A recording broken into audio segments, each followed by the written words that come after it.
what I'd like to do is I'm going to ask you, since you met Dom, you met Tim already, you haven't met our panelists, Brian and Enrique Herrera, and Brian Crandall. So I'd like them to introduce themselves and kind of give you a little, very short introduction and kind of tell you where their focus is so that you know what kind of questions to ask them as well. So Enrique, you want to start? Thank you, Janice. Yes, I'm Enrique Herrera. I'm an industry principal at OSI Soft. My areas of focus are around manufacturing, particularly discrete manufacturing. But I also looked after our connected services business and worked with some of our advanced analytics partners. As you saw, I think these guys did a great job talking about us in terms of OSI Soft and makers of the Pi system. We're a 38-year-old software company out in Northern California, and we've been focusing on preparing and lining up that data for our customers to kind of get that value. And now with our partners in the advanced analytics pieces, we're working to make our customers and our industrial operational folks superstars. So look forward to the discussion. Hi, my name's Brian Crandall. I am an analytics engineer with Seek, and I have the best job in the world, I think, because I get to work with our customers to find these really aha moments with actionable insight. So I partner with the subject matter experts, and that's where the magic happens with using the Seek application, because by magic, there's one more silo that's there, like Janice points out. There's all these data silos, but the other silo is the expertise in the engineer's head. And unlocking that and making it available and easy to navigate is very interesting, and that's where we get the value from the data. And the data is time series. We know time series is different. It's hard to work with. So like Don showed you, being able to apply some filtering, clean the data, look for these time periods of interest is very useful for the engineering groups and the other subject matter experts. And from there, you can take it, you can collaborate on it, you can share the results, and go beyond just the engineering team, but take it to the management team by using some innovative links and things to document your work. So just really, we want to transform the way that you make the decisions, hopefully save a meeting or keep you from having to call an extra meeting to get more data. It's there, let's just look at it. So from an ecosystem perspective, we are very close partners with OSI Soft, Inductive Automation, and others. And we use the subject matter experts at our customer site that use that data. Tim, you made a good point about, we want to enable our engineers and subject matter experts. We're not taking jobs or anything. We're making them more valuable by giving them this application experience and tool set. And then things get really interesting. Once you apply that domain knowledge to data, you can apply machine learning, unsupervised machine learning type of algorithms, because now the data is clean, it's ready to go, so we are partnering with a lot of other people there as well. So looking forward to the conversation. Thank you. Okay, so do we have any questions at all from the audience? Oh, we do, right. We have a lot. Okay, great. Mike. So Mike Dudzik, ArcelorMittal Dofasco. So both presentations talked about this data cleaning, this whole data pre-processing. So transforming data into value is only if the data is good there. So we see data pre-processing can be challenging. You have things like missing data, noisy data, data that just goes in many different directions there. What are your strategies for that particular thing? Because this can be time consuming. How much is it manual? How much of this is automated in your work? Okay, who wants to? Okay, John. So in our case, we use OSI SoftPi's business integrator for that work as well, as Tim was talking about with the Azure integrator, very similar product. We work with our users on that to make sure that the data that we are presenting to them is what they would expect to see. There's a lot of manual work up front to make sure that we've got the right rules in place for that. But after that, the products that we're using are mostly automatic, and we just need to make sure that we're maintaining the products at that point. Anybody else want to add something? Yeah, similar. The Pi integrator helps us with that for sure. One thing we have a lot of that's going out there is the manual data. So people are entering that in a database, right? And so if they enter the wrong number or a number on the wrong tank, that can be an issue. It's not going to really appear like bad data. It's kind of manually entered. But it becomes very apparent quickly on the Pi Vision screen that something is drastically wrong, right? So usually, actually, it helps us catch those data entry errors, and then we can correct that. At this point, we still manually go and take it out of Pi, but we're working on a solution to do that more automatically. So if we change something in the database, it'll just go take it out of the history there. Yeah, from an OSI soft point of view, obviously this is the challenge of that data coming in at various frequencies, holes and whatnot, is really kind of on the data collection side and the normalization on time, and that's really what kind of our data archive kind of piece focuses on. As these guys are talking about, when you're going into the analytics phase, and we've kind of talked about that integrator product, they all kind of alluded to those 4 pieces, and cleansing is that first piece. And yes, it does require the human intelligence piece, but once you've kind of got that insight, you make the implementation of that correction a lot more efficient. Does that make sense, guys? Thank you. Okay, there's some more questions too, I think. Oh, okay. Yeah. Hi, I'm Yosef El-Batimi from Horizon Controls Group, and I just want to say the presentations were fantastic. They were very engaging. I have 2 quick questions. So in order to achieve these integrations, there was probably about half a dozen different components at levels like 2, 3, and 4 in the stack there. Can we discuss the pros and cons of either having to use so many different components in order to achieve a function, as opposed to, let's say, one vendor or one technology source saying we have an all-inclusive solution, if that's even possible? And then second, with bringing back the data into the control regime, do you envision wanting or feasibility of using that data for closed loop control so that you have your future data prediction and now you want to just tell the control system do the thing, right? With some supervision, of course. Okay, who wants to take that? Sure. Tim? Yeah. Good. Yeah. So the second question, do we want to do that? That is definitely the case. I think eventually we'd like to kind of, once we've definitely, we're super comfortable with this model. It's a breweries, probably manufacturing in general, kind of slow to adjust this stuff, right? But yeah, I think eventually we would kind of move the tank forward on its own to the next step. We'd still check gravities regularly, but we probably, right now we're using it as kind of an indicator to go check that gravity. And once we're very comfortable there, we'll probably move on to doing it automatically. And then, sorry, I totally forgot the first question. Could you repeat it? Integration. Yep. Yeah, that is definitely something that at Deschutes, that's been a question over the years. You may have heard earlier in the presentation, I mean, we've got all sorts of systems, right? We're using inductive automation, Emerson Delta V, Allen Bradley PLCs. This is, I guess our perspective over the years has been that working on those integrations is more effective than trying to make a different program that's not the standard for a machine we buy or something like that. Run that machine.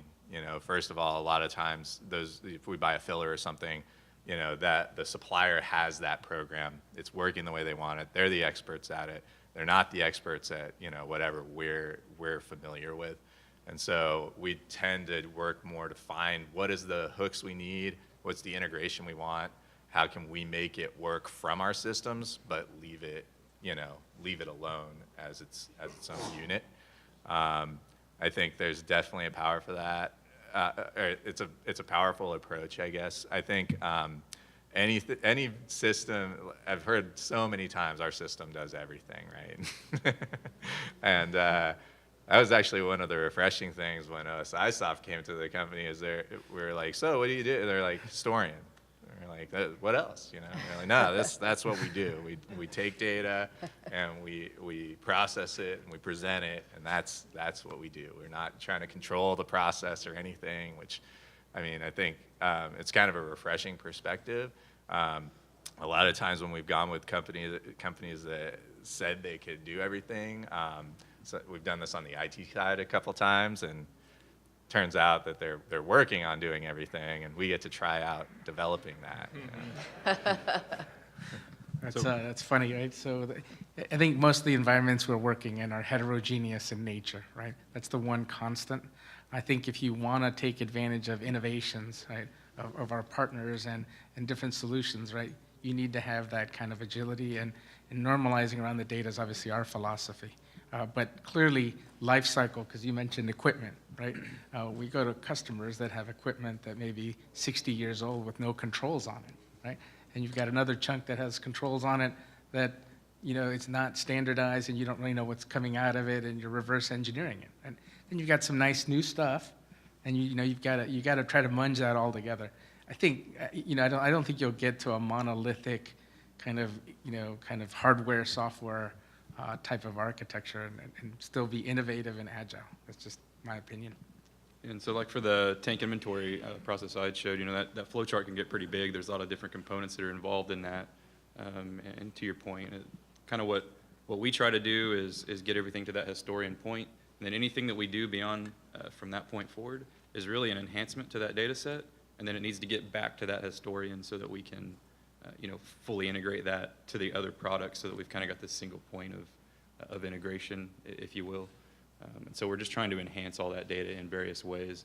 And so if we wanted to replace one of those pieces with something else, all we need to do is reintegrate back to the historian, and all the other tools still deal with it the same way. Okay.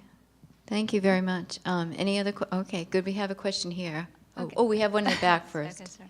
So when we're talking about views data from diverse sources and transform to value, I thought the most critical things is contextualize the data, especially when we're talking about the measurement from the devices. So my general question is, how do you think, you know, technically solve this contextualization problem and make the data fusion easier besides the data cleaning problem? And another question I have is, what do you think a standardized, most likely data model, for example, OSIsoft, do you have certain kind of data model, maybe proprietary to yourself? What do you think of standardized, some kind of domain, maybe domain-specific data model to help the data contextualization? So that's my, by the way, I'm from National Institute of Standards and Technology. I think that was, I'll take a stab at that. So for the data standards piece, that's a really hard part. I mean, you've got, you know, hundreds, maybe even thousands of different devices, different vendors. They all provide different data. You may have the same kind of device installed. Maybe it's a pressure transmitter, but the data set that it provides may be vastly different between vendors, or even between models of that same piece of hardware. So coming up with a standard data model is really hard. Typically what we have to do is downgrade the amount of data that you would get, the data points, to like maybe only a few very key things. Maybe you're just going to get pressure and temperature, and that's the only thing you're going to expect from a transmitter. So that part's really hard. I don't know how you would wrap standards around, you know, that vast diversity of sensors. Even within a single, you know, maybe type of sensor, I think it's still hard to do. So that's, I forgot the first part of that, but. the manual measurements. The contextualization of the data. Contextualization, yeah, we use OSIsoft's asset framework for that, to wrap some metadata around, you know, the asset that we're measuring, and that's what we use, and I know Tim mentioned that in his talk as well. Yeah, exactly. That asset framework can definitely be helpful. You know, it's more of a transactional database that sits on top of the time series database in OSI, and the database we manually record quality measurements in is also a transactional SQL database, and so they have similar kind of structures with the asset framework database and our quality database, and so it's relatively easy to know or to visualize how to contextualize that when it gets in. In terms of bringing it in, the more and more instruments, obviously, you buy something new, they're spitting out the data anyway, right? And so if you can bring it in automatically, always good, right? Eliminate any data entry errors. It's a good thing, but yeah. Yeah, the only thing I'll add to that is, I mean, adding context around and trying to standardize on data is hard. Because, especially with all these devices coming up and having different, they have different ranges, they present data a different way, different sampling rates, it's dirty, there's dropouts, all these things, all these problems with time series data. So what we find is really helpful is letting an expert who knows the data, knows all these edge cases, put some context around that and visualize it very quickly. So they can say, okay, this is how the data looks in this, maybe it's a temperature and pressure and, at a site. And they can say, okay, this is the way this behaves. And once they know that, once they've informed themselves of that, because a lot of times they don't really know what the data looks like, right? It's just there. Once they do that, then you can begin to put structure around it. You can go to asset framework and really build all these models around it. And it's almost like, start from the expert who knows what the data looks like and contextualize it, and then use that to inform and really build out your infrastructure. So that usually works. From an OSIsoft technical point of view, right? So we recognize that challenge as well. On our data ingress side, our connectors, if the data source can self-describe some context, we'll take that to help start the process of defining that asset framework and structure, obviously enabling the expert to kind of chime in, of course. But also we recognize that various applications go top-down on defining that context as well. So therefore, the quality applications, the enterprise business applications have context as well. And so when you bring those together, obviously we focus on the contextualizing of that temporal time series data, but we enable the synchronization with other ones, and this is something we're working on. Okay, Valentine? This is Valentine from ARC. I'd just like to mention that there was a terrifically interesting presentation by Shell on asset framework best practices in London that everyone can view openly on OSIsoft's website. I definitely recommend that. Once you get your thinking more structured about using asset information, you can maybe start making the next step. Food and beverage and pharmaceutical companies say, well, we also need the process phases. And so you could make the link to event frameworks and maybe make it even more complex by using the ISA 95 resource model, which is now available in OPC UA. So I think there are, several levels of sophistication possible. You probably need to start simple, but there are many, many possibilities, and there's lots of good stuff out on the web. And we're going to also publish soon about that as well to give some additional thoughts. Thanks. around that. And Valentine doesn't work for OSIsoft. He works for ARC. Oh, I really appreciate what has been done there. Yeah, no, the people that are represented here, they have some excellent, I've seen some awesome case studies throughout the years, and so I think we're probably just about up. So what I'm going to do is a couple people I think still had questions, so if you can come up at the end because it's right at 12 o'clock, and I know a lot of people want to go wherever they're going next, but they have meetings and things like that. But first of all, I just want to say, let's have a hand for these world-class speakers because they were terrific. And then I'd just like to say thank you to Deschutes Brewery for allowing these people the time to come, and Devon Energy, and also to OSIsoft and Seek, because there's a lot of time and effort that goes into these things that sometimes you don't even realize behind the scenes. So thank you very much, and thank you all for coming. Appreciate all your time, too. Thank you.